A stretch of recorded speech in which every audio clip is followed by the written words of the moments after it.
Hello everybody, Madison Wozniak here from the FMC Tech Service team. As you can see, harvest is here, but my mind is already on the 2026 planting season. That means that we're going to have a discussion about fall burn down applications because that's the first method that we can deploy to make sure that we're setting ourselves up for success in the 2026 growing season. So I guess for starters, we need to talk about what are the benefits of a fall burn down application, and can this be suitable for your farm operation or fit into the needs of your farm operation? And the first thing that comes to my mind is that spring workload. We have so much going on in the spring to make sure that that field is ready for the crop to go into the ground. So if you find that you're struggling to get everything completed in the spring in a timely fashion, and maybe it's even hindering when you can get the crop into the ground, this may be something that is suitable for your farm operation.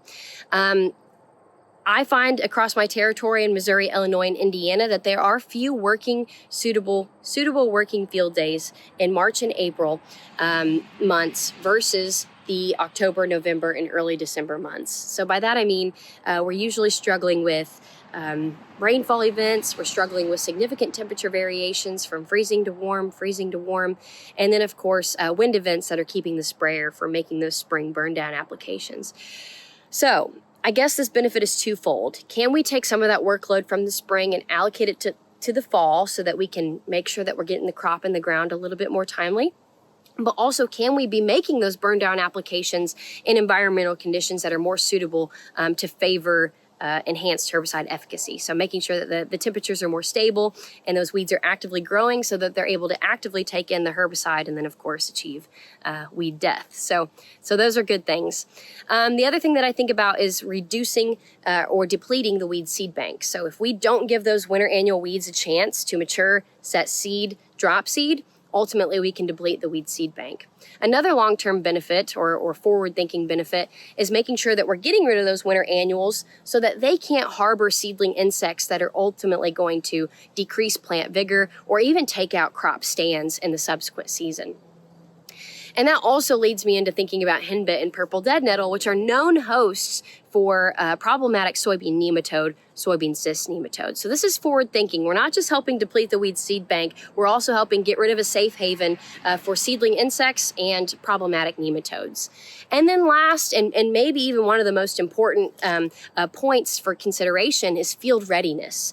So if we can, again, take care of all those winter annuals in the fall, add a residual chemistry into the mix so that we're clean through the winter and through those early spring months when we're trying to plant a crop, we're opening up opportunities to get that crop in the ground when an opportunity arises. And it may arise a little bit earlier where you've applied a fall chemistry because that sun is going to be able to shine on top of that soil surface, which is going to warm the soil, but also help aid in drying. So you may find that you'll have opportunities to get into those fields earlier than any of your others, which could make or break, getting the crop in the ground in a timely fashion, especially in springs where we're struggling to find windows to get to plant. So moving in, I guess, to some best management strategies. So if you think that this is something that's suitable for your farm, how do you make sure that you achieve or maximize your success with the fall burn down application?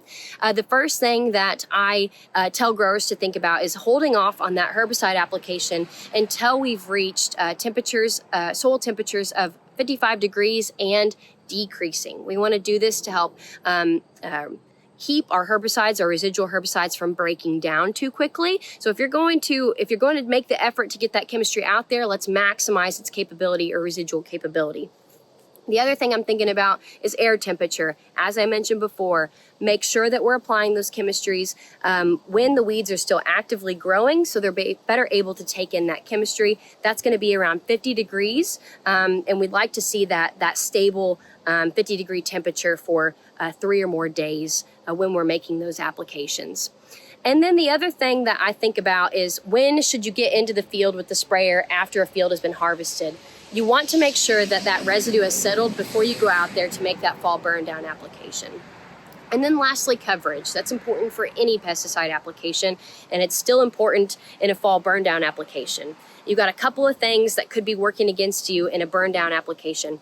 One being the crop residue from the crop that you just took off. And then the second being you could have really dense populations of winter annual weeds. So In order to maximize that coverage, we would recommend that you're using the proper surfactants, but of course the proper GPA. So we would recommend anything from 15 gallons per acre and above to help achieve or maximize coverage across those acres. And then, of course, oftentimes we see that people are utilizing an auxin paired with glyphosate, but we would recommend that you add some kind of residual chemistry into that mix so that you can, of course, see that prolonged protection from weed emergence into the seasons in which you're trying to get your crop planted in the following spring.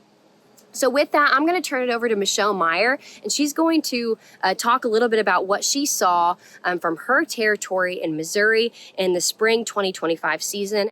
Spring has sprung here in Missouri, and while purple is the color of a champion, it's not necessarily the color we want our fields to be as we approach planting season.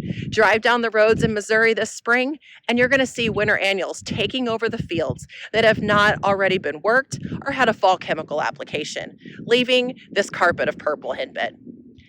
As growers, it's often hard for us to see the ROI in a fall chemical application, but it is something that I encourage all my growers to take a hard look at. In contrast to the field that we were just in, this field is ready for planting. Last year, this field was in corn, the stalks were tilled, and on November the 10th, 0.6 of an ounce of Panoflex, along with 2,4-D and Roundup were sprayed. Today, April 10th, we have a clean field. Not only is this a clean field, but what this does for us is it allows the ground temperature to warm up faster, it allows the field to dry out quicker, and also, since the field is clean, we're keeping the seed bed free of insects for our early seedling plants. Panoflex is a light residual, low-cost option for growers that growers tend to find very economic and agronomically sound for their particular farms. Panoflex is an FMC product that is available at all FMC Star retailer locations. Reach out to them or for me for more information.